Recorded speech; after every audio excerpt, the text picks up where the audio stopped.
Hi everyone. আজকে জামাই ষষ্ঠী। এই বছর মামা বাড়িতে জামাই ষষ্ঠী হয়নি, তাই মিমির বাড়িতে হয়েছে।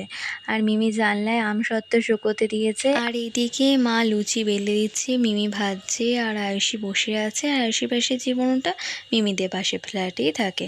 আর সকালে লুচি আর আলুর তরকারি, তারপর স্নান করে চলে এলাম। দুপুরবেলায় সবাই একসাথে খেতে বসে পড়লাম। আজকে রান্না হয়েছিল লাউ চিংড়ি, মাছ ভাজা, ডাল, স্যালাড, মাটন, মিষ্টি আর চাটনি। মাটনটা মিমি দারুণ বানিয়েছিল। তা একটু রেস্ট নিয়েই আমরা বেরিয়ে পড়লাম। আমাদের 6:30টার ট্রেন ছিল।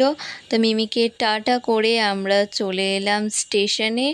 স্টেশন থেকে আমি আর ভাই গিয়ে টিকিটটা কেটে নিয়ে এসেছি। তারপর ট্রেনে উঠে পড়লাম, আর ট্রেনে এসেই দেখলাম পাঁপড়। তো আঙ্গুল পাঁপড়, এই পাঁপড় নিয়ে অনেক স্মৃতি আছে ছোটোবেলার। চলে এসেছি পাতিপুকুর স্টেশনে। আর আজকে ভিডিওটা এখানে শেষ করছি। ভালো লাগলে লাইক, কমেন্ট অ্যান্ড সাবস্ক্রাইব। দেখা হচ্ছে নেক্সট ব্লগে। বাই।